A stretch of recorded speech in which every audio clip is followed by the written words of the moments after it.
14 का 14-0 बता दिया है कि इंडिया गठबंधन तो कुछ भी नहीं जीतेगा, 14 भाजपा, रायबरेली भी छीन लेंगे। ये तो पहला आपका रिएक्शन क्या है प्रमोद मिश्रा जी के, फिर मैं आपसे 1-2 सीटों का हाल पूछता हूं।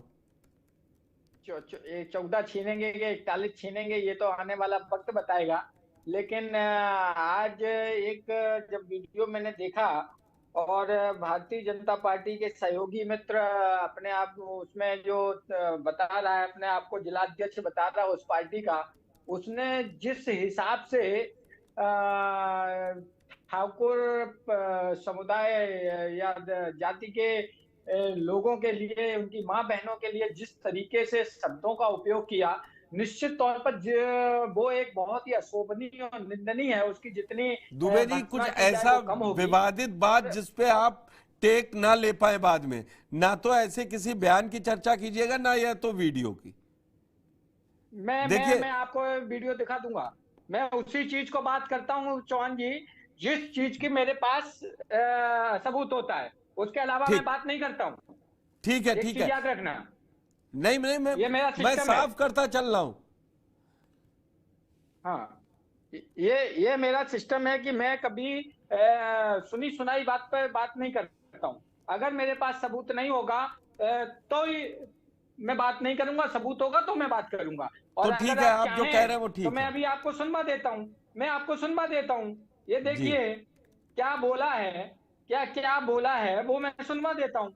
मतलब और ये तो फेसबुक पे भी पड़ा हुआ है और सोशल मीडिया में दौड़ रहा है। ये 1 मिनट आप चालू रखना। एनालिस्ट उसकी बात करें, लेकिन कहीं ऐसा ना हो, कुछ ऐसा हो जिसे दुबे जी सुनवाना चाह रहे हैं, जिसमें शायद हमें बीप बीप करना पड़े।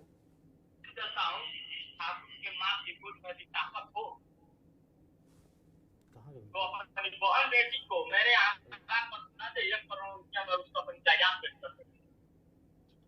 मैं ठाकुरों की मैया का ऐसी का तैसी करता हूँ। तो स्वदेव भारतीय समाज पार्टी का ठीक है, समझ गया मैं। ठीक है दुबे जी, पॉइंट टेकन। मैं इस पे प्रमोद जी का लेगा। ये शायद राजभर का वीडियो आप दिखा रहे हैं ना? राजभर नहीं, राजभर की पार्टी के जिलाध्यक्ष का है। जी हाँ वही। वो भी राजभर ही है शायद वहां पे। अब जो भी हो वो नहीं मालूम। तो मेरे कहने का मतलब ये है, दूसरी तरफ अगर हम कौशाम्बी की बात करें तो विनोद सोनकर जो ठाकुरों को, ब्राह्मणों को गाली देते हैं, आप सोचिए भारतीय जनता पार्टी के एक कैंडिडेट ने किस तरीके से जातियों को गालियां देना शुरू किया है। क्योंकि ये बौखला गए हैं, इनके पास अभी सोचने समझने की शक्ति खत्म हो गई है। ये सोच रहे कैसे भी करके हमें वोट मिले, और डे टू डे जो वोटिंग का परसेंटेज इनका कम है और जो इनको वोट कम पड़ रहा है, उससे इनकी बौखलाहट देखी जा सकती है। तो निश्चित तौर पर कहते हैं ना कि अगर वो शब्द यूज नहीं, इनके लिए नहीं कर रहा हूं मैं, पहले ही क्लियर कर दे रहा हूं। पागल जब कुत्ता हो जाता है तो वो भौंकने लगता है, तो उसको फिर मारना पड़ता है।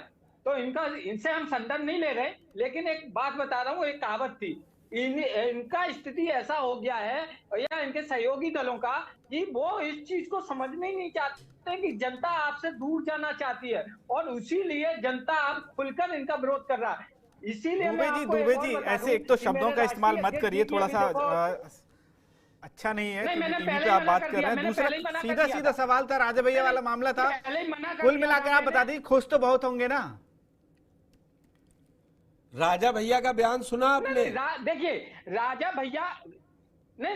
भैया की इच्छा उनकी स्वयं की है। अगर वो हमारे कैंडिडेट को सपोर्ट करते हैं तो मोस्ट वेलकम, नहीं करते हैं तो उनकी इच्छा है। हम देखिए, हम तो यही चाहेंगे कि जो भी भारतीय जनता पार्टी का विरोधी है वो हमें सपोर्ट करे, हमें वोट करे।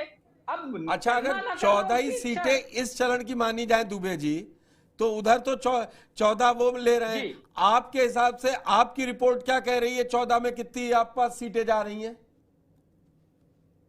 मैं सीटों का आंकलन तो नहीं बता सकता हूं, लेकिन इतना कह सकता हूं कि मैं बहुत अच्छी स्थिति में हूं इन 14 में। ये अच्छी बात। आज सुबह राजनाथ सिंह ने भी यही बात कही थी। संकल्प 400 का है,